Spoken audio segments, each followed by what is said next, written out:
विदुर नीति छठा अध्याय। विदुर जी कहते हैं, जब कोई माननीय वृद्ध पुरुष निकट आता है, उस समय नवयुवक व्यक्ति के प्राण ऊपर को उठने लगते हैं। फिर जब वह वृद्ध के स्वागत में उठकर खड़ा होता है और प्रणाम करता है, तो पुनः प्राणों को वास्तविक स्थिति में प्राप्त करता है। धीर पुरुष को चाहिए, जब कोई साधु पुरुष अतिथि के रूप में घर पर आए, तो पहले आसन देकर, जल लाकर उसके चरण पखारे, फिर उसकी कुशल पूछकर अपनी स्थिति बताए। तदनंतर आवश्यकता समझकर अन्न भोजन करावे। वेद वेता ब्राह्मण जिसके घर दाता के लोभ, भय या कंजूसी के कारण जल, मधु, पर्क और गौ को नहीं स्वीकार करता, श्रेष्ठ पुरुषों ने उस गृहस्थ का जीवन व्यर्थ बताया है। वैद, चीरफाड़ करने वाला, ब्रह्मचर्य से भ्रष्ट, चोर, क्रूर, शराबी, गर्भ हत्यारा, सेनाजीवी और वेद विक्रेता, ये यद्यपि पैर धोने के योग्य नहीं है, तथापि यदि अतिथि होकर आए, तो विशेष प्रिय यानी आदर के योग्य होते हैं। नमक, पका हुआ अन्न, दही, दूध, मधु, तेल, घी, तिल, मांस, फल, मूल, साग, लाल कपड़ा, सब प्रकार की गंध और गुड़, इतनी वस्तुएं बेचने योग्य नहीं है। जो क्रोध न करने वाला, ढेला, पत्थर और सुवर्ण को एक सा समझने वाला, शौकीन, संधि विग्रह से रहित, निंदा प्रशंसा से शून्य, प्रिय अप्रिय का त्याग करने वाला तथा उदासीन है, वही भिक्षुक है। जो निवार, कंदमूल, इंगुद और साग खाकर निर्वाह करता है, मन को वश में रखता है, अग्निहोत्र करता है, वन में रहकर भी अतिथि सेवा में सदा सावधान रहता है, वही पुण्यात्मा तपस्वी श्रेष्ठ माना गया है। बुद्धिमान पुरुष की बुराई करके इस विश्वास पर निश्चिंत न रहें कि मैं दूर हूँ। बुद्धिमान की बाहें बहुत लंबी होती हैं, सताया जाने पर वह उन्हीं बाहों से बदला लेता है। जो विश्वास का पात्र नहीं है, उसका तो विश्वास करे ही नहीं, किंतु जो विश्वास पात्र है, उस पर भी अधिक विश्वास न करें। विश्वासी पुरुष से उत्पन्न हुआ भय मूलोच्छेद कर डालता है। मनुष्य को चाहिए कि वह ईर्ष्या रहित, स्त्रियों का रक्षक, संपत्ति का न्याय पूर्वक विभाग करने वाला, प्रियवादी, स्वच्छ तथा स्त्रियों के निकट मीठे वचन बोलने वाला हो, परंतु उनके वश में कभी न हो। स्त्रियां घर की लक्ष्मी कही गई हैं। ये अत्यंत सौभाग्यशालिनी, पूजा के योग्य, पवित्र तथा घर की शोभा है, अतः इनकी विशेष रूप से रक्षा करनी चाहिए। अंतःपुर की रक्षा का कार्य पिता को सौंपते, रसोई घर का प्रबंध माता के हाथ में दे दें, गौओं की सेवा में अपने समान व्यक्ति को नियुक्त करें और कृषि का कार्य स्वयं करें। सेवकों द्वारा वाणिज्य व्यापार करें और पुत्रों के द्वारा ब्राह्मणों की सेवा करें। जल से अग्नि, ब्राह्मण से क्षत्रिय और पत्थर से लोहा पैदा हुआ है। इनका तेज सर्वत्र व्याप्त होने पर भी अपने उत्पत्ति स्थान में शांत हो जाता है। अच्छे कुल में उत्पन्न, अग्नि के समान तेजस्वी, क्षमाशील और विकार शून्य संत पुरुष सदा काष्ठ में अग्नि की भांति शांत भाव से स्थित रहते हैं। जिस राजा की मंत्रणा को उसके बहिरंग एवं अंतरंग सभासद तक नहीं जानते, सब ओर दृष्टि रखने वाला वह राजा चिरकाल तक ऐश्वर्य का उपभोग करता है। धर्म, काम और अर्थ संबंधी कार्यों को करने से पहले न बताएं, करके ही दिखाएं। ऐसा करने से अपनी मंत्रणा दूसरों पर प्रकट नहीं होती। पर्वत की चोटी पर चढ़कर अथवा राजमहल के एकांत स्थान में जाकर या जंगल में निर्जन स्थान पर मंत्रणा करनी चाहिए। हे भारत, जो मित्र न हो, मित्र होने पर भी पंडित न हो, पंडित होने पर भी जिसका मन वश में न हो, वह अपना गुप्त मंत्र जानने के योग्य नहीं है। राजा अच्छी तरह परीक्षा किए बिना किसी को अपना मंत्री न बनावे, क्योंकि धन की प्राप्ति और मंत्र की रक्षा का भार मंत्री पर ही रहता है। जिसके धर्म, अर्थ और काम विषयक सभी कार्यों को पूर्ण होने के बाद ही सभासदगण जान पाते हैं, वही राजा समस्त राजाओं में श्रेष्ठ है। अपने मंत्र को गुप्त रखने वाले उस राजा को निस्संदेह सिद्धि प्राप्त होती है। जो मोहवश बुरे कर्म करता है, वह उन कार्यों का विपरीत परिणाम होने से अपने जीवन से भी हाथ धो बैठता है। उत्तम कर्मों का अनुष्ठान तो सुख देने वाला होता है, किंतु उनका न किए जाना पश्चाताप का कारण माना गया है।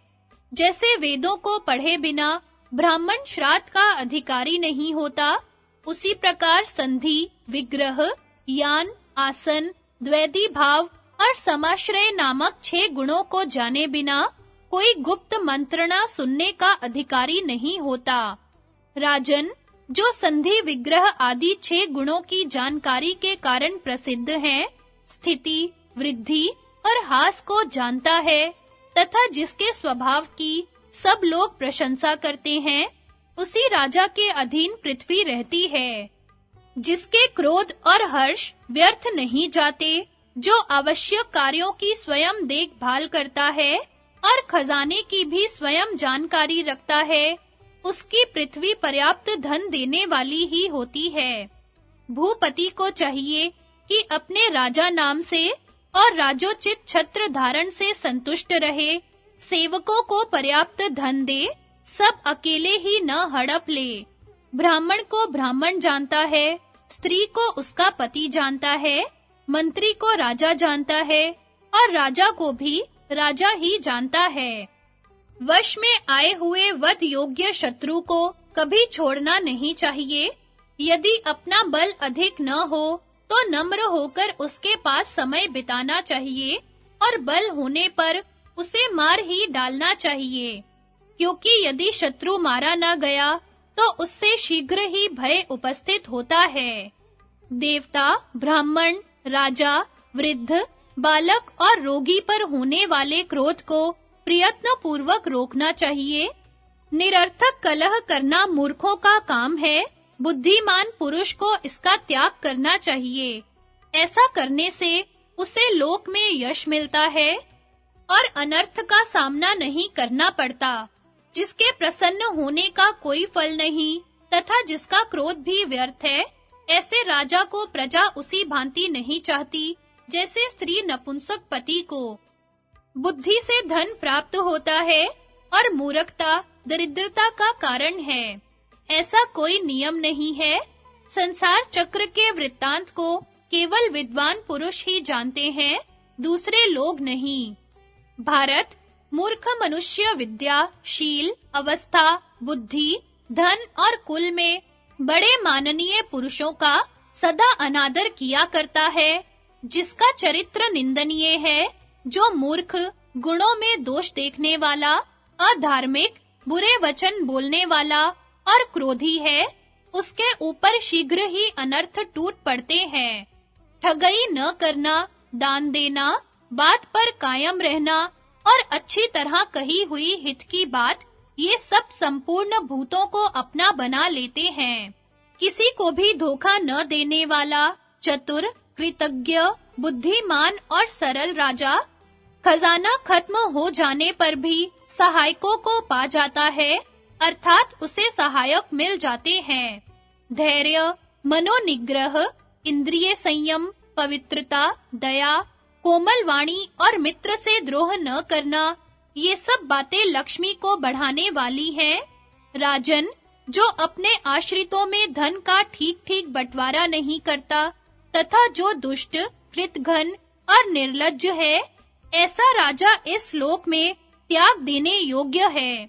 जो स्वयं दोषी होकर भी निर्दोष आत्मीय व्यक्ति को कुपित करता है, वह सर्पयुक्त घर में रहने वाले मनुष्य की भांति रात में सुख से नहीं सो सकता।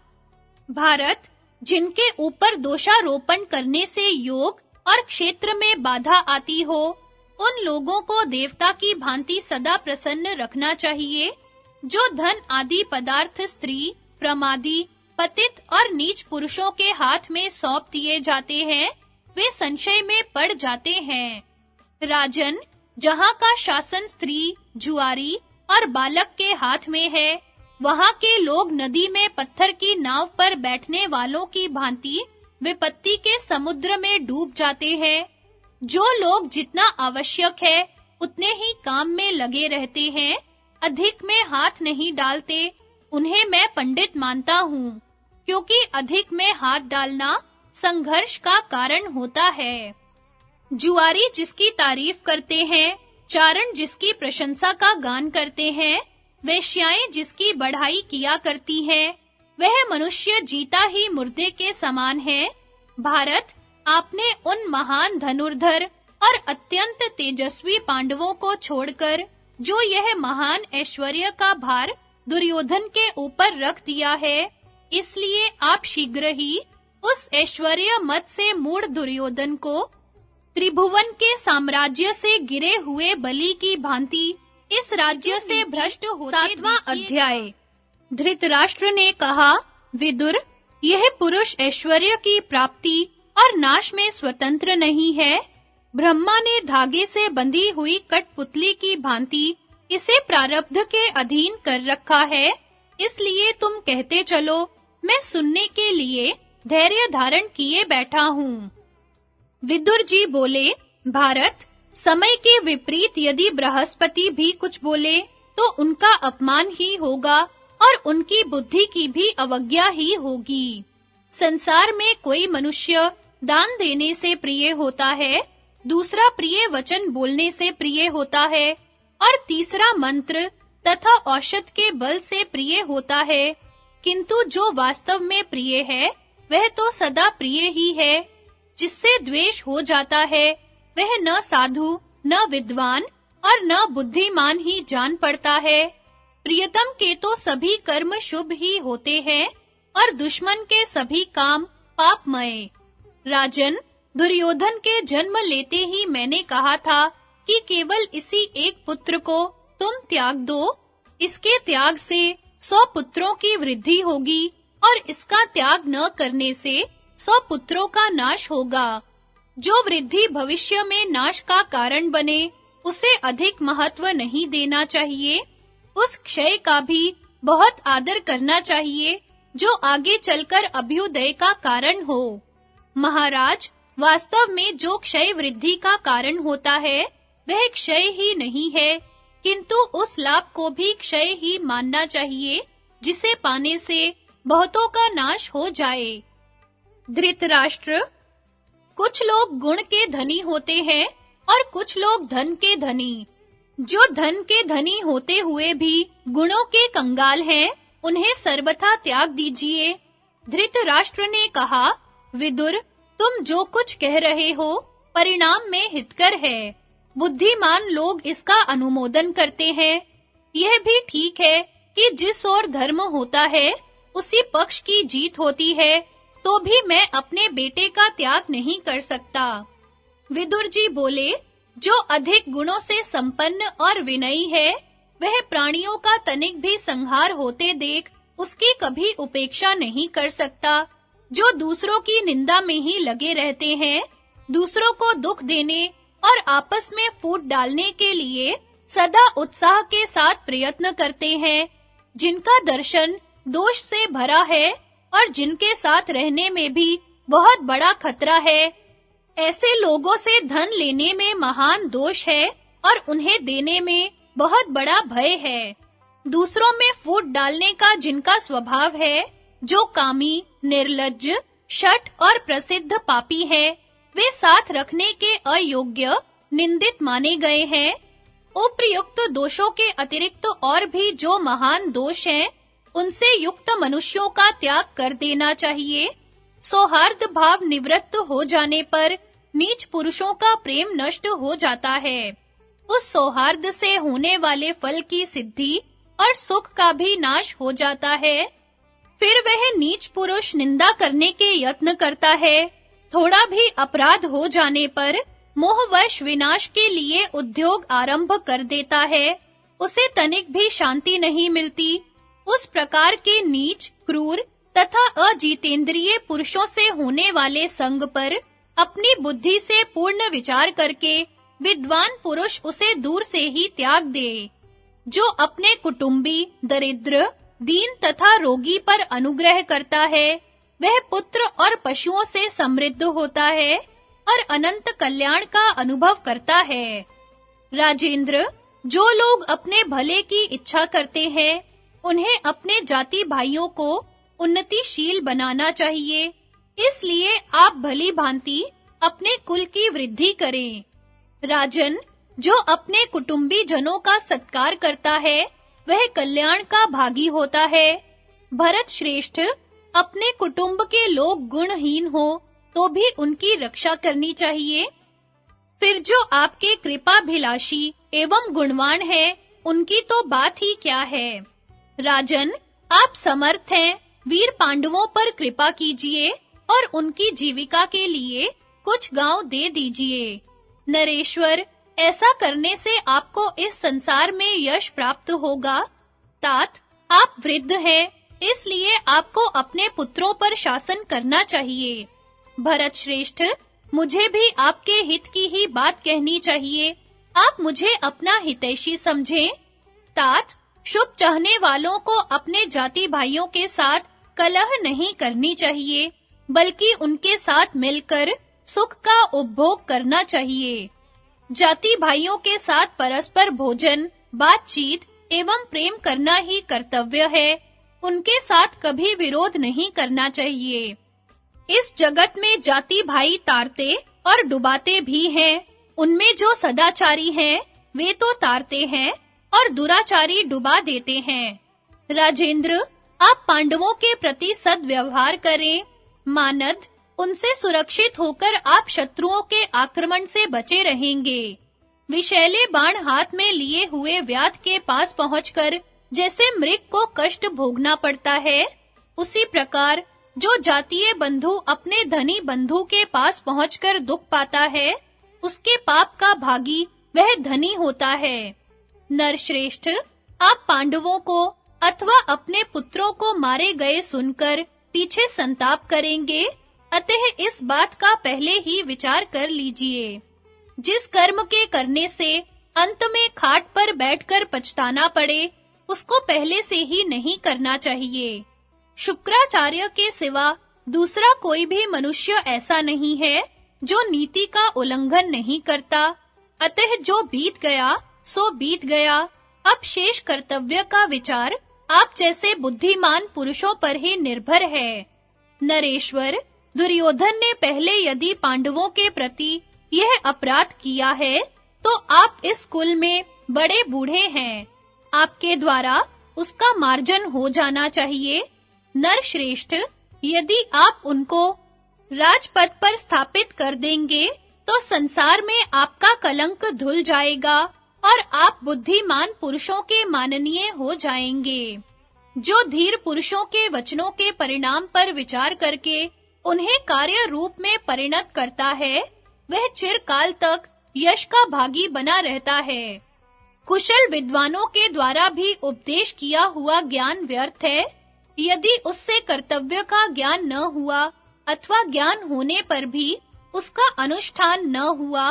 जो विद्वान पाप रूप फल देने वाले कर्मों का आरंभ नहीं करता, वह बढ़ता है, किंतु जो पूर्व में किए हुए पापों का विचार न करके उन्हीं का अनुसरण करता है, वह बुद्धिमान मनुष्य अगाध कीचड़ से भरे हुए नरक में गिराया जाता है।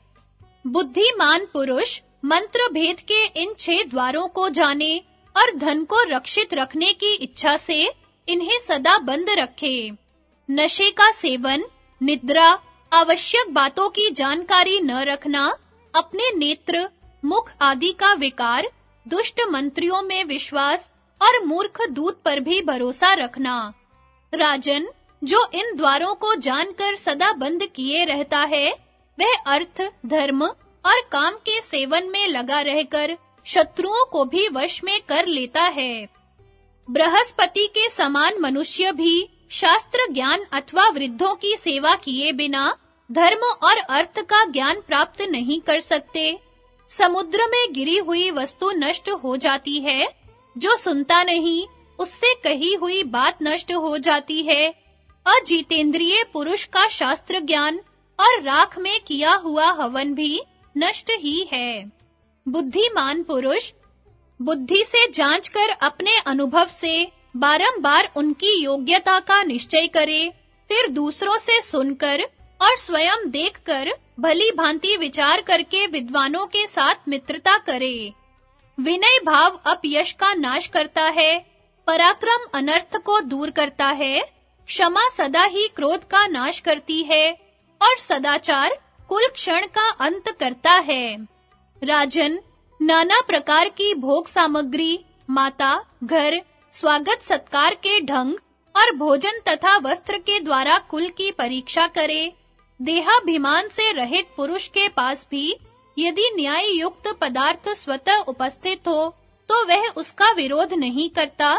फिर कामासक्त मनुष्य के लिए तो कहना ही क्या है। जो विद्वानों की सेवा में रहने वाला, वैद, धार्मिक, देखने में सुंदर, मित्रों से युक्त तथा मधुर भाषी हो, ऐसे सुहृद की सर्वथा रक्षा करनी चाहिए। अधम कुल में उत्पन्न हुआ हो या उत्तम कुल में, जो मर्यादा का उल्लंघन नहीं करता, धर्म की अपेक्षा रखता है, कोमल स्वभाव वाला तथा सलज्ज है, वह सैकड़ों कुलीनों से बढ़कर है। जिन दो मनुष्यों का चित्त से चित्त, गुप्त रहस्य से गुप्त रहस्य और बुद्धि से बुद्धि मिल जाती है, उनकी मित्रता कभी नष्ट नहीं होती। मेधावी पुरुष को चाहिए कि दुर्बुद्धि एवं विचार शक्ति से हीन पुरुष का तृण से ढके हुए कुएं की भांति परित्याग कर दे, क्योंकि उसके साथ की हुई मित्रता नष्ट हो जाती है। विद्वान पुरुष को उचित है कि अभिमानी, मूर्ख, क्रोधी, साहसिक और धर्महीन पुरुषों के साथ मित्रता न करे। मित्र तो ऐसा होना चाहिए जो कृतज्ञ, धार्मिक, सत्यवादी, उदार, दृढ़ अनुराग रखने वाला, जितेंद्रिय, मर्यादा के भीतर रहने वाला और मैत्री का त्याग न करने वाला हो। इंद्रियों को सर्वथा रोक रखना तो मृत्यु से भी बढ़कर कठिन है और उन्हें बिल्कुल खुली छोड़ देने से देवताओं का भी नाश हो जाता है। संपूर्ण प्राणियों के प्रति कोमलता का भाव, गुणों में दोष न देखना, क्षमा, धैर्य और मित्रों का अपमान न करना, ये सब गुण आयु को बढ़ाने वाले हैं, ऐसा विद्वान लोग कहते हैं। जो अन्याय से नष्ट हुए धन को स्थिर बुद्धि का आश्रय ले अच्छी नीति से पुनः लौटा लाने की इच्छा करता है, वह वीर पुरुषों का सा आचरण करता है। जो आने वाले दुख को रोकने का उपाय जानता है, वर्तमान कालिक कर्तव्य के पालन में दृढ़ निश्चय रखने वाला है और अतीत काल में जो कर्तव्य शेष रह गया है, उसे भी जानता है, वह मनुष्य कभी अर्थ से हीन नहीं होता। मनुष्य मन, वाणी और कर्म से जिसका निरंतर सेवन करता है, वह कार्य उस पुरुष को अपनी ओर खींच लेता है। इसलिए सदा कल्याणकारी कार्यों को ही करें। मांगलिक पदार्थों का स्पर्श, चित्त वृत्तियों का निरोध, शास्त्र का अभ्यास, उद्योगशीलता, सरलता और सत्पुरुषों का बारंबार दर्शन, ये सब कल्याणकारी हैं। उद्योग में लगे रहना धन, लाभ और कल्याण का मूल है। इसलिए उद्योग न छोड़ने वाला मनुष्य महान हो जाता है। तात, समर्थ पुरुष के लिए सब जगह और सब समय में क्षमा के समान हितकारक और अत्यंत श्री संपन्न बनाने वाला उपाय दूसरा नहीं माना गया है।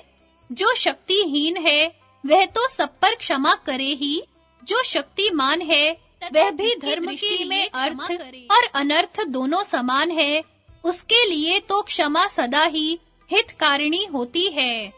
जिस सुख का सेवन करते रहने पर भी मनुष्य धर्म और अर्थ से भ्रष्ट नहीं होता, उसका यथेष्ट सेवन करे, किंतु मूढ़ व्रत न करे। जो दुख से पीड़ित, प्रमादी, नास्तिक, आलसी, अजितेंद्रिय और उत्साह रहित है, उनके यहाँ लक्ष्मी का वास नहीं होता। दुष्ट बुद्धि वाले लोग सरलता से युक्त और सरलता के ही कारण लज्जाशील मनुष्य को अशक्त मानकर उसका तिरस्कार करते हैं। अत्यंत श्रेष्ठ, अतिशय दानी, अति ही शूरवीर, अधिक व्रत नियमों का पालन करने वाले और बुद्धि के घमंड में चूर रहने वाले मनुष्य के पास लक्ष्मी भय के मारे नहीं आती। राजलक्ष्मी न तो अत्यंत गुणवानों के पास रहती है और न बहुत निर्गुणों के पास। यह न तो बहुत से गुणों को चाहती है और न गुणहीन के प्रति ही अनुराग रखती है। उन्मत्त गौ की भांति यह अंधी लक्ष्मी कहीं-कहीं ही ठहरती है। वेदों का फल है अग्निहोत्र करना, शास्त्र अध्ययन का फल है सुशीलता और सदाचार, स्त्री का फल है रति सुख और पुत्र की प्राप्ति तथा धन का फल है दान और उपभोग। जो अधर्म के द्वारा कमाए हुए धन से परलोक साधक यज्ञ आदि कर्म करता है, वह मरने के पश्चात उसके फल को नहीं पाता, क्योंकि उसका धन बुरे रास्ते से आया होता है। घोर जंगल में, दुर्गम मार्ग में, कठिन आपत्ति के समय, घबराहट में और प्रहार के लिए शस्त्र उठे रहने पर भी मनोबल संपन्न पुरुषों को भय नहीं होता। उद्योग, संयम, दक्षता, सावधानी, धैर्य, स्मृति और सोच विचार कर कार्य आरंभ करना, इन्हें उन्नति का मूल मंत्र समझिए। तपस्वियों का बल है तप, वेदवेताओं का बल है वेद, असाधुओं का बल है हिंसा और गुणवानों का बल है क्षमा। जल, मूल, फल, दूध, घी, ब्राह्मण की इच्छा पूर्ति, गुरु का वचन और औषध, ये 8 व्रत के नाशक नहीं होते। जो अपने प्रतिकूल जान पड़े, उसे दूसरों के प्रति भी न करें। थोड़े में धर्म का यही स्वरूप है। इसके विपरीत जिसमें कामना से प्रवृत्ति होती है, वह तो अधर्म है। अक्रोध से क्रोध को जीते, असाधु को सद्व्यवहार से वश में करें, कृपण को दान से जीते और झूठ पर सत्य से विजय प्राप्त करें। स्त्री धूर्त, आलसी, डरपोक, क्रोधी, पुरुषत्व के अभिमानी, चोर, कृतघ्न और नास्तिक का विश्वास नहीं करना चाहिए। जो नित्य गुरुजनों को प्रणाम करता है और वृद्ध पुरुषों की सेवा में लगा रहता है, उसकी कीर्ति, आयु, यश और बल ये चारों बढ़ते हैं। जो धन अत्यंत कलेश उठाने से, धर्म का उल्लंघन करने से अथवा शत्रु के सामने सिर झुकाने से प्राप्त हो, उसमें आप मन न लगाइए। विद्याहीन पुरुष, संतानोपत्ति रहित स्त्री प्रसंग, आहार न पाने वाली प्रजा और बिना राजा के राष्ट्र के लिए शोक करना चाहिए। अधिक राह चलना देहधारियों के लिए दुख रूप बुढ़ापा है। बराबर पानी गिरना पर्वतों का बुढ़ापा है। संभोग से वंचित रहना स्त्रियों के लिए बुढ़ापा है और वचन रूपी बाणों का आघात मन के लिए बुढ़ापा है। अभ्यास न करना वेदों का मल है। ब्राह्मणोचित नियमों का पालन न करना ब्राह्मण का मल है। बाहलीक देश पृथ्वी का मल है तथा झूठ बोलना पुरुष का मल है। क्रीड़ा एवं हास परिहास की उत्सुकता पतिव्रता स्त्री का मल है और पति के बिना प्रदेश में रहना स्त्री मात्र का मल है। सोने का मल है चांदी, चांदी का मल है रांगा, रांगे का मल है सीसा और सीसे का मल है मल। सोकर नींद को जीतने का प्रयास न करें। कामोपभोग के द्वारा स्त्री को जीतने की इच्छा न करें। लकड़ी डालकर आग को जीतने की आशा न रखें और अधिक पीकर मदिरा पीने की आदत को जीतने का प्रयास न करें। जिसका मित्र धन दान के द्वारा वश में आ चुका है, शत्रु युद्ध में जीत लिए गए हैं और स्त्रियां खान पान के द्वारा वशीभूत हो चुकी हैं, उसका जीवन सफल है। जिनके पास 1000 हैं, वे भी जीवित हैं तथा जिनके पास 100 हैं, वे भी जीवित हैं। अतः महाराज धृतराष्ट्र, आप अधिक का लोभ छोड़ दीजिए, इससे भी किसी तरह जीवन रहेगा ही। इस पृथ्वी पर जो भी धान, जौ, सोना, पशु और स्त्रियां हैं, वे सब के सब एक पुरुष के लिए भी पूरे नहीं हैं। ऐसा विचार करने वाला मनुष्य मोह में नहीं पड़ता। राजन, मैं फिर कहता हूँ, यदि आपका अपने पुत्रों और पांडवों में समान भाव है, तो उन सभी पुत्रों के साथ एक सा बर्ताव कीजिए। विदुर नीति 8वां अध्याय।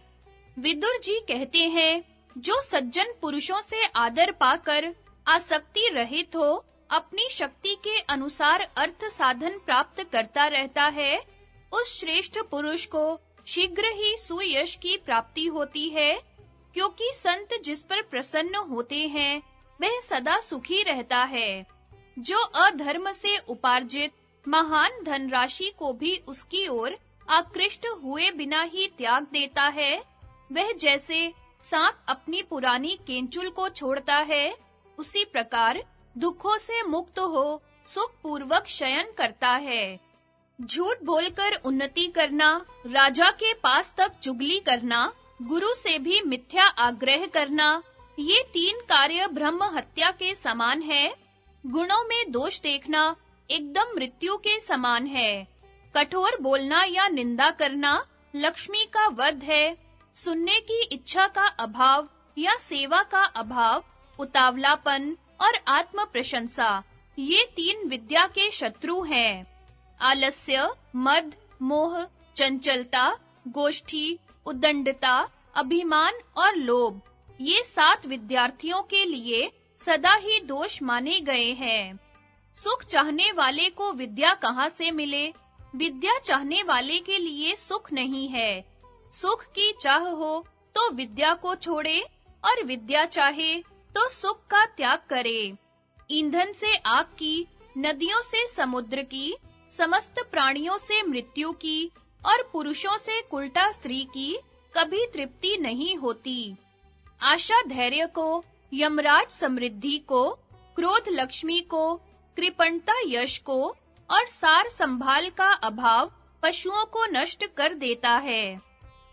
इधर एक ही ब्राह्मण यदि क्रुद्ध हो जाए तो संपूर्ण राष्ट्र का नाश कर देता है। बकरियां, कांसे का पात्र, चांदी, मधु, अर्क खींचने का यंत्र, पक्षी, वेद वेता ब्राह्मण, बूढ़ा कुटुंबी और विपत्तिग्रस्त कुलीन पुरुष, ये सब आपके घर में सदा मौजूद रहें। भारत मुनि जन ने कहा है कि देवता, ब्राह्मण तथा अतिथियों की पूजा के लिए बकरी, बैल, चंदन, वीणा, तर्पण, मधु, घी, लोहा, तांबे के बर्तन, शंख, शालग्राम और गोरोचन, ये सब वस्तुएं घर पर रखनी चाहिए। तात, अब मैं तुम्हें यह बहुत सी महत्वपूर्ण एवं सर्वोपरि पुण्यजनक बात बता रहा हूँ। कामना से, भय से, लोभ से तथा इस जीवन के लिए भी कभी धर्म का त्याग न करें। धर्म नित्य है, किंतु सुख दुख अनित्य है। जीव नित्य है, पर इसका कारण अविद्या है। आप मंत्रियों को छोड़कर नित्य में स्थित होइए और संतोष धारण कीजिए, क्योंकि संतोष ही सबसे बड़ा लाभ है। धन धान्य आदि से परिपूर्ण पृथ्वी का शासन करके अंत में समस्त राज्य और विपुल भोगों को यहाँ छोड़कर यमराज के वश में गए हुए बड़े-बड़े बलवान एवं महानुभाव राजाओं की ओर दृष्टि डालिए। राजन, जिसको बड़े कष्ट से पाला पोसा था, वही पुत्र जब मर जाता है तो मनुष्य उसे उठाकर तुरंत घर से बाहर कर देते हैं। पहले तो उसके लिए बाल छितराए करुण स्वरों में विलाप करते हैं, फिर साधारण काठ की भांति उसे जलती चिता में झोंक देते हैं। मरे हुए मनुष्य का धन दूसरे लोग भोगते हैं। उसके शरीर की धातुओं को पक्षी खाते हैं या आग जलाती है। यह मनुष्य पुण्य पाप से बंधा हुआ इन्हीं दोनों के साथ परलोक में गमन करता है।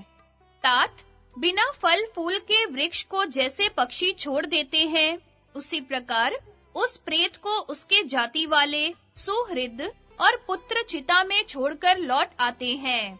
अग्नि में डाले हुए उस पुरुष के पीछे तो केवल उसका अपना किया हुआ बुरा या भला कर्म ही जाता है। इसलिए पुरुष को चाहिए कि वह धीरे-धीरे प्रयत्न पूर्वक धर्म का ही संग्रह करे। इस लोक और परलोक से ऊपर और नीचे तक सर्वत्र अज्ञान रूप महान अंधकार फैला हुआ है। वह इंद्रियों को महान मोह में डालने वाला है। राजन, आप इसको जान लीजिए, जिससे यह आपका स्पर्श न कर सके। मेरी इस बात को सुनकर यदि आप सब ठीक-ठीक समझ सकेंगे, तो इस मनुष्य लोक में आपको महान यश प्राप्त होगा और इहलोक तथा परलोक में आपके लिए भय नहीं रहेगा। भारत, यह जीवात्मा एक नदी है। इसमें पुण्य ही तीर्थ है। सत्य स्वरूप परमात्मा से इसका उद्गम हुआ है। धैर्य ही इसके किनारे है। इसमें दया की लहरें उठती हैं।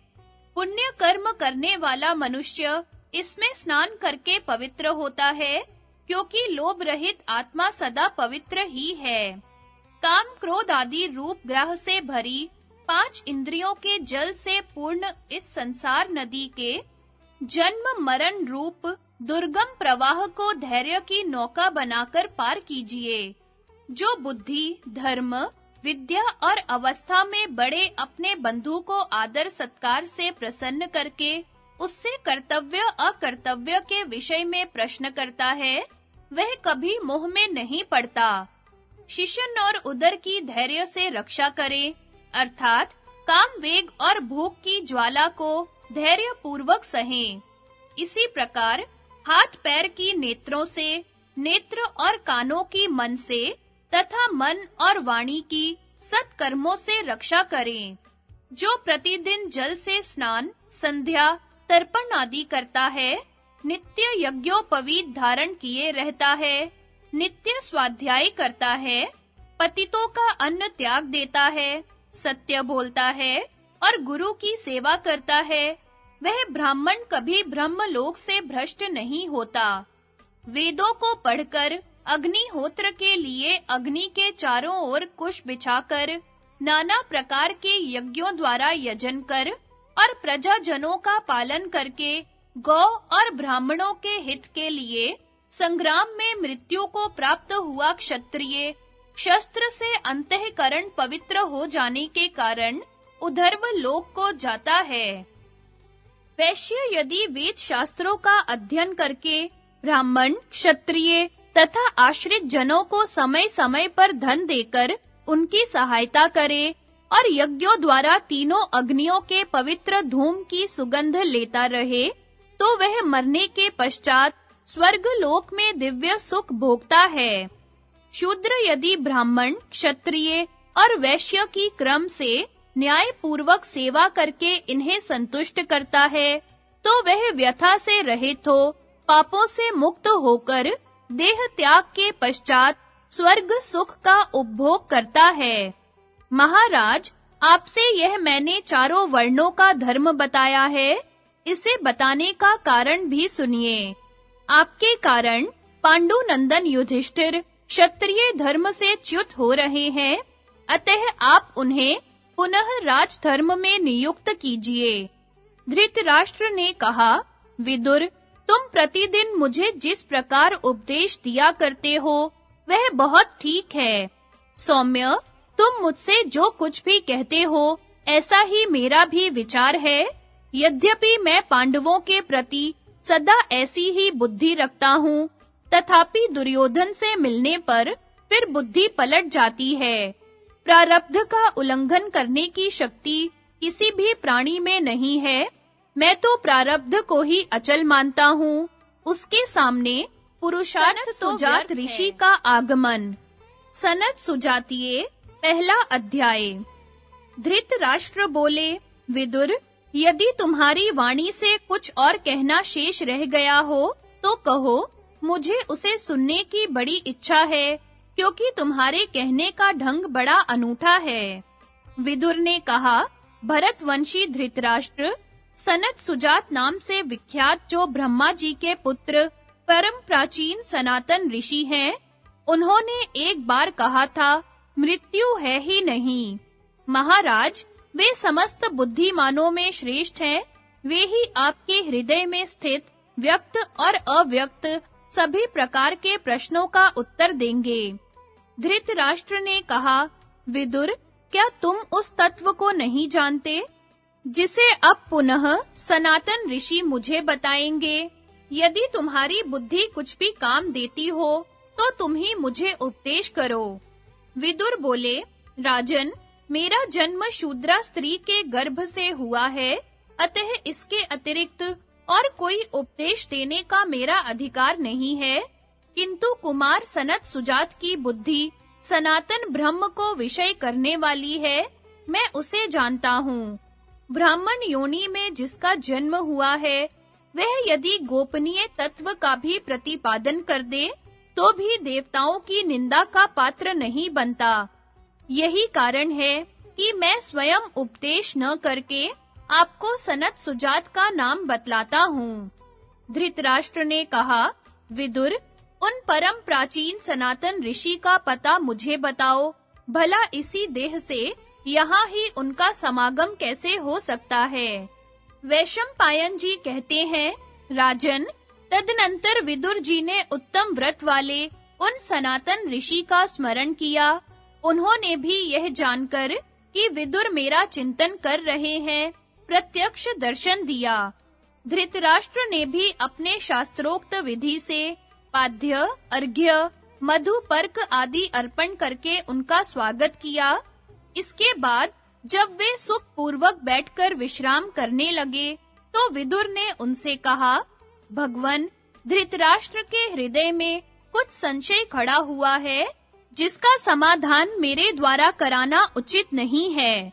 आप ही इस विषय का निरूपण करने के योग्य हैं, जिसे सुनकर ये नरेश सब दुखों से पार हो जाएं और लाभ हानि, प्रिय अप्रिय, जरा मृत्यु, भय अमर्ष, भूख प्यास, मद ऐश्वर्य, चिंता आलस्य, काम क्रोध तथा उन्नति अवनति, ये द्वंद्व इन्हें कष्ट ना पहुंचा सकें। सनत सुजात जी के द्वारा धृतराष्ट्र के प्रश्नों का उत्तर। सनत सुजातीय, दूसरा अध्याय। वैशंपायन जी कहते हैं, तदनंतर बुद्धिमान एवं महामना राजा धृतराष्ट्र ने विदुर के कहे हुए उस वचन का अनुमोदन करके अपनी बुद्धि को परमात्मा के विषय में लगाने के लिए एकांत में सनत सुजात मुनि से प्रश्न किया। धृतराष्ट्र बोले, सनत सुजात जी, मैंने यह सुना है कि मृत्यु है ही नहीं, ऐसा आप ही का सिद्धांत है। साथ ही यह भी सुना है कि देवता और असुरों ने मृत्यु से बचने के लिए ब्रह्मचर्य का पालन किया था। इन दोनों में कौन सी बात ठीक है? सनत सुजात ने कहा, राजन, तुमने जो प्रश्न किया है उसमें दो पक्ष हैं। मृत्यु है और वह कर्म से दूर होती है, एक पक्ष, और मृत्यु है ही नहीं, यह दूसरा पक्ष। परंतु वास्तव में यह बात जैसी है वह मैं तुम्हें बताता हूँ, ध्यान से सुनो और मेरे कथन में संदेह न करना। क्षत्रिय, इस प्रश्न के उक्त दोनों ही पहलुओं को सत्य समझो। कुछ विद्वानों ने मोहवश इस मृत्यु की सत्ता स्वीकार की है, किंतु मेरा कहना तो यह है कि प्रमाद ही मृत्यु है और अप्रमाद अमृत है। प्रमाद के ही कारण आसुरी संपत्ति वाले मनुष्य मृत्यु से पराजित हुए और अप्रमाद से ही देवी संपत्ति वाले महात्मा पुरुष ब्रह्म स्वरूप हो जाते हैं। यह निश्चय है कि मृत्यु व्याघ्र के समान प्राणियों का भक्षण नहीं करती, क्योंकि उसका कोई रूप देखने में नहीं आता। कुछ लोग मेरे बताए हुए प्रमाद से भिन्न यम को मृत्यु कहते हैं और हृदय से दृढ़ता पूर्वक पालन किए हुए ब्रह्मचर्य को ही अमृत मानते हैं। यम देवता पितृलोक में राज्य शासन करते हैं। वे पुण्य कर्म करने वालों के लिए सुखदायक और पापियों के लिए भयंकर है। इन यम की आज्ञा से ही क्रोध, प्रमाद और लोभ रूपी मृत्यु मनुष्यों के विनाश में प्रवृत्त होती है। अहंकार के वशीभूत होकर विपरीत मार्ग पर चलता हुआ कोई भी मनुष्य आत्मा का साक्षात्कार नहीं कर पाता। मनुष्य मोहवश अहंकार के अधीन हो इस लोक से जाकर पुनः पुनः जन्म मरण के चक्कर में पड़ते हैं। मरने के बाद उनके मन, इंद्रिय और प्राण भी साथ जाते हैं। शरीर से प्राण रूपी इंद्रियों का वियोग होने के कारण मृत्यु मरण संज्ञा को प्राप्त होती है। प्रारब्ध कर्म का उदय होने पर कर्म के फल में आसक्ति रखने वाले लोग स्वर्ग आदि लोकों का अनुगमन करते हैं, इसलिए वे मृत्यु को पार नहीं कर पाते। देहाभिमानी जीव परमात्मा साक्षात्कार के उपाय को न जानने के कारण भोग की वासना से सब ओर नाना प्रकार की योनियों में भटकता रहता है। इस प्रकार जो विषयों की ओर झुकाव है, वह अवश्य ही इंद्रियों को महान मोह में डालने वाला है, और इन झूठे विषयों में राग रखने वाले मनुष्य की उनकी ओर प्रवृत्ति होना स्वाभाविक है। मिथ्या भोगों में आसक्ति होने से जिसके अंतःकरण की ज्ञान शक्ति नष्ट हो गई है, वह सब और विषयों का ही चिंतन करता हुआ मन ही मन उनका आस्वादन करता है। पहले तो विषयों का चिंतन ही लोगों को मारे डालता है, इसके बाद वह काम और क्रोध को साथ लेकर पुनः जल्दी ही प्रहार करता है। इस प्रकार ये विषय चिंतन, काम और क्रोध ही विवेकहीन मनुष्यों को मृत्यु के निकट पहुंचाते हैं, परंतु जो स्थिर बुद्धि वाले पुरुष हैं, वे धैर्य से मृत्यु के पार हो जाते हैं। अतः जो मृत्यु को जीतने की इच्छा रखता है, उसे चाहिए कि विषयों के स्वरूप का विचार करके उन्हें तुच्छ मानकर कुछ भी न गिनते हुए उनकी कामनाओं को उत्पन्न होते ही नष्ट कर डाले। इस प्रकार जो विद्वान विषयों की इच्छा को मिटा देता है, उसको मृत्यु की भांति मृत्यु नहीं मारती, अर्थात वह जन्म मरण से मुक्त हो जाता है। कामनाओं के पीछे चलने वाला मनुष्य कामनाओं के साथ ही नष्ट हो जाता है, और कामनाओं का त्याग कर देने पर जो कुछ भी दुख रूप रजोगुण है, उस सब को वह नष्ट कर देता है। यह काम ही समस्त प्राणियों के लिए मोहक होने के कारण तमोगुण और अज्ञान रूप है, तथा नरक के समान दुखदाई देखा जाता है। जैसे मतवाले पुरुष चलते-चलते गड्ढे की ओर दौड़ पड़ते हैं, वैसे ही कामी पुरुष भोगों में सुख मानकर उनकी ओर दौड़ते हैं। जिसके चित्त की वृत्तियां कामनाओं से मोहित नहीं हुई है, उस ज्ञानी पुरुष का इस लोक में तिनकों के बनाए हुए व्याघ्र के समान मृत्यु क्या बिगाड़ सकती है। इसलिए राजन, इस काम की आयु नष्ट करने की इच्छा से दूसरे किसी भी विषय भोग को कुछ भी न गिनकर उसका चिंतन त्याग देना चाहिए। राजन, यह जो तुम्हारे शरीर के भीतर अंतरात्मा है, मोह के वशीभूत होकर यही क्रोध, लोभ और मृत्यु रूप हो जाता है। इस प्रकार मोह से होने वाले मृत्यु को जानकर जो ज्ञान निष्ठ हो जाता है, वह इस लोक में मृत्यु से कभी नहीं डरता।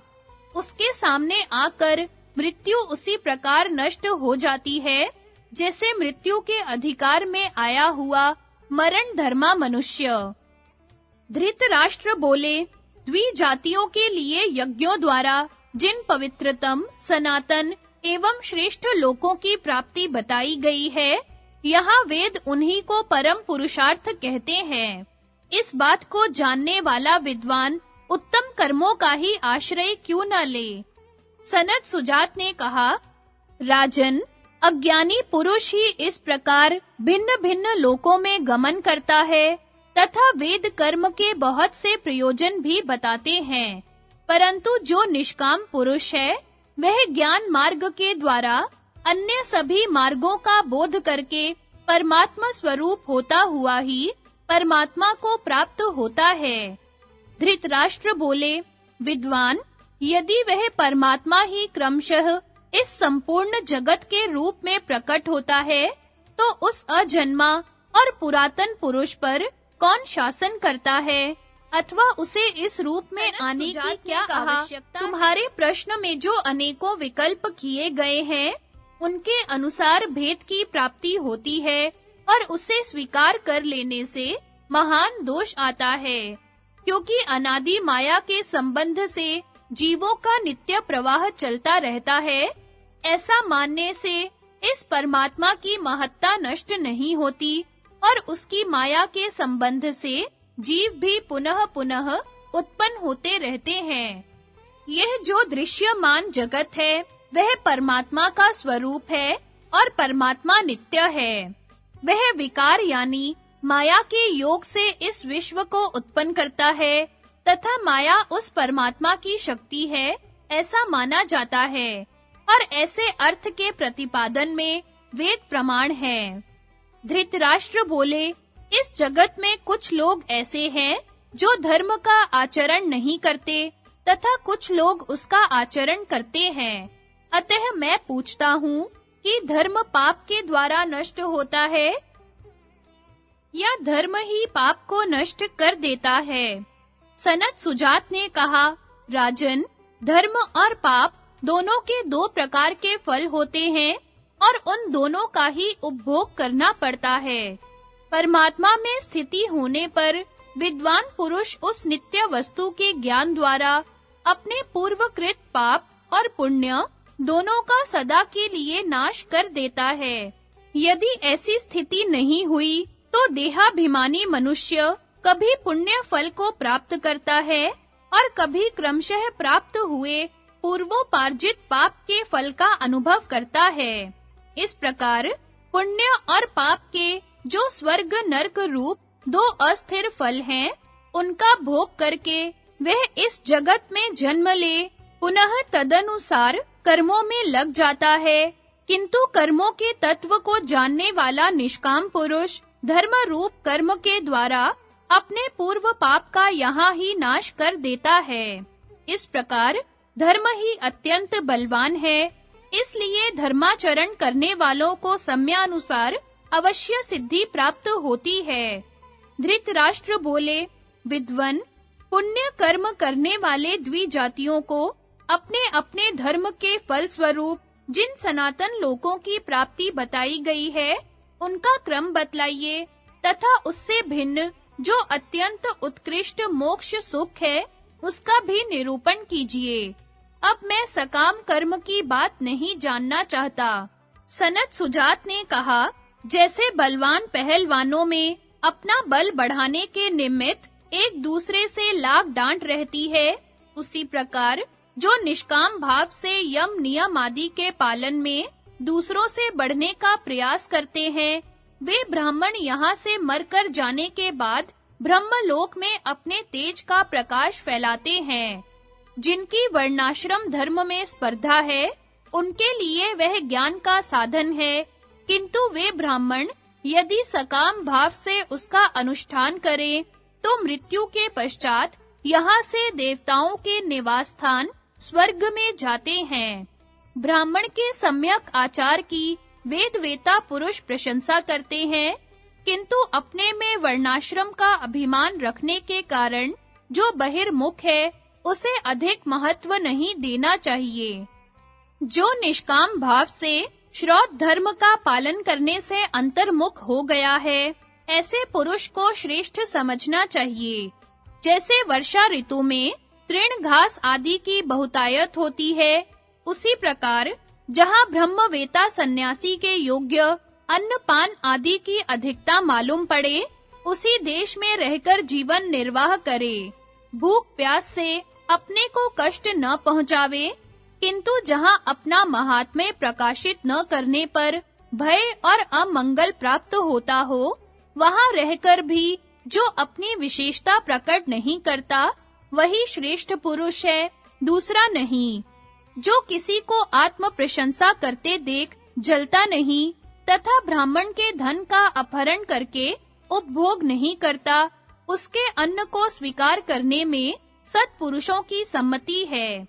जैसे कुत्ता अपना वमन किया हुआ भी खा लेता है, उसी प्रकार जो अपने पराक्रम या पांडित्य का प्रदर्शन करके जीविका चलाते हैं, वे सन्यासी वमन भोजन करने वाले हैं और इससे उनकी सदा ही अवनति होती है।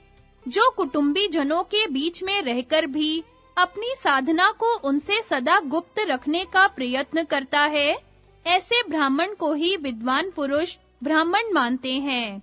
इसलिए उपर्युक्त रूप से जीवन बिताने वाले क्षत्रिय को भी ब्रह्म का प्रकाश प्राप्त होता है, वह भी अपने ब्रह्म भाव को देखता है। इस प्रकार जो भेद शून्य, चिन्ह रहित, अविचल, शुद्ध एवं सब प्रकार के द्वैत से रहित आत्मा है, उसके स्वरूप को जानने वाला कौन ब्रह्मवेता पुरुष उसका हनन करना चाहेगा? जो उक्त प्रकार से वर्तमान आत्मा को उसके विपरीत रूप से समझता है, आत्मा का अपहरण करने वाले उस चोर ने कौन सा पाप नहीं किया। जो कर्तव्य पालन में कभी थकता नहीं, दान नहीं लेता, सत्पुरुषों में सम्मानित और शांत है तथा शिष्ट होकर भी शिष्टता का विज्ञापन नहीं करता, वही ब्राह्मण ब्रह्मवेता एवं विद्वान है। जो लौकिक धन की दृष्टि से निर्धन होकर भी देवी संपत्ति तथा यज्ञ उपासना आदि से संपन्न है, वे दुर्दर्श और निर्भय हैं। उन्हें ब्रह्म की साक्षात मूर्ति समझना चाहिए। यदि कोई इस लोक में अभीष्ट सिद्धि करने वाला संपूर्ण देवताओं को जान ले, तो भी वह ब्रह्मवेता के समान नहीं होता, क्योंकि वह तो अभीष्ट फल की सिद्धि के लिए ही प्रयत्न कर रहा है। जो दूसरों से सम्मान पाकर भी अभिमान न करे और सम्मानीय पुरुष को देखकर जले नहीं, तथा प्रयत्न न करने पर भी विद्वान लोग जिसे आदर दे, वही वास्तव में सम्मानित है। जगत में जब विद्वान पुरुष आदर दे, तो सम्मानित व्यक्ति को ऐसा मानना चाहिए कि आंखों के खोलने मीचने के समान अच्छे लोगों की यह स्वाभाविक वृत्ति है जो आदर देते हैं।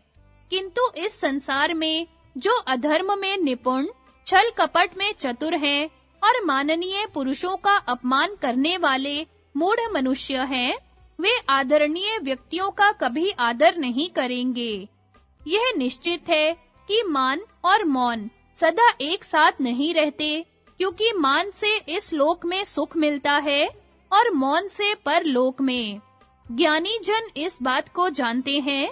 राजन, लोक में ऐश्वर्य रूपा लक्ष्मी सुख का घर मानी गई है, किंतु वह भी कल्याण मार्ग में लुटेरों की भांति विघ्न डालने वाली है। प्रजाहीन मनुष्य के लिए तो ब्रह्म ज्ञानमयी लक्ष्मी सर्वथा दुर्लभ है। संत पुरुष यहाँ उस ब्रह्म सुख के अनेकों द्वार बतलाते हैं, जो कि मोह को जगाने वाले नहीं है तथा जिनको कठिनता से धारण किया जाता है। उनके नाम हैं सत्य, सरलता, लज्जा, दम, शौच और विद्या। ब्रह्म ज्ञान में उपयोगी मौन, तप आदि के लक्षण तथा गुण दोष का निरूपण। सनत सुजातीय, 3 अध्याय। धृतराष्ट्र बोले, विद्वन, यह मौन किसका नाम है? इन दो में से कौन सा मौन है? यहाँ मौन भाव का वर्णन कीजिए। क्या विद्वान पुरुष मौन के द्वारा मौन रूप परमात्मा को प्राप्त होता है? मुने, संसार में लोग मौन का आचरण किस प्रकार करते हैं? सनत सुजात ने कहा, राजन, जहाँ मन के सहित वाणी रूप वेद नहीं पहुँच पाते, उस परमात्मा का ही नाम मौन है, इसलिए वही मौन स्वरूप है। वैदिक तथा लौकिक शब्दों का जहाँ से प्रादुर्भाव हुआ है, वे परमेश्वर तन्मयता पूर्वक ध्यान करने से प्रकाश में आते हैं। धृतराष्ट्र बोले, जो ऋग्वेद, यजुर्वेद और सामवेद को जानता है तथा पाप करता है, वह उस पाप से लिप्त होता है या नहीं? सनत सुजात ने कहा, राजन, मैं तुमसे असत्य नहीं कहता। ऋग, साम अथवा यजुर्वेद कोई भी पाप करने वाले अज्ञानी की उसके पाप कर्म से रक्षा नहीं करते। जो कपट पूर्वक धर्म का आचरण करता है, उस मिथ्याचारी का वेद पापों से उद्धार नहीं करते। जैसे पंख निकल आने पर पंछी अपना घोंसला छोड़ देते हैं, उसी प्रकार अंत काल में वेद भी उसका परित्याग कर देते हैं। धृतराष्ट्र बोले, विद्वन, यदि धर्म के बिना वेद रक्षा करने में समर्थ नहीं है, तो वेद वेता ब्राह्मणों के पवित्र होने का प्रलाप चिरकाल से क्यों चला आता है? सनत सुजात ने कहा, महानुभाव, परमात्मा के ही नाम आदि विशेष रूपों से इस जगत की प्रतीति होती है। यह बात वेद अच्छी तरह निर्देश करके कहते हैं, किंतु वास्तव में उसका स्वरूप इस विश्व से विलक्षण बताया जाता है। उसी की प्राप्ति के लिए वेद में तप और यज्ञ का प्रतिपादन किया गया है। इन तप और यज्ञों के द्वारा उस श्रोत्रिय विद्वान पुरुष को पुण्य की प्राप्ति होती है। फिर उस पुण्य से पाप को नष्ट कर देने के पश्चात ज्ञान के प्रकाश से वह अपने सच्चिदानंद स्वरूप का साक्षात्कार करता है। इस प्रकार विद्वान पुरुष ज्ञान से आत्मा को प्राप्त होता है।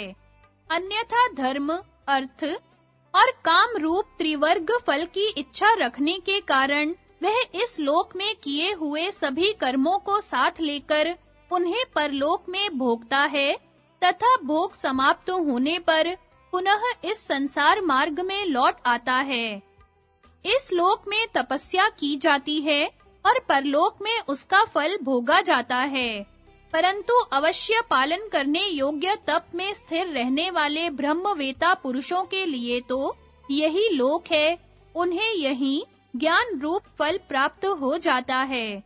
धृतराष्ट्र बोले, सनत सुजात जी, एक ही तप की कभी वृद्धि और कभी हानि कैसे होती है? आप इसे इस प्रकार बताइए जिससे हम भली भांति समझ सकें। सनत सुजात ने कहा, जो किसी कामना या पाप रूप दोष से युक्त नहीं होता, उसे विशुद्ध तप कहते हैं। केवल वही तप रिद्ध और समृद्ध होता है। राजन, तुम जो कुछ मुझसे पूछ रहे हो, यह सब तपस्या मूलक तप से ही प्राप्त होने वाला है। वेदवेता विद्वान इस तप से ही परम अमृत को प्राप्त होते हैं। धृतराष्ट्र बोले, सनत सुजात जी, मैंने दोष रहित तपस्या का महत्व सुना। अब तपस्या के जो दोष हैं, उन्हें बताइए, जिससे मैं इस सनातन गोपनीय तत्व को जान सकूं।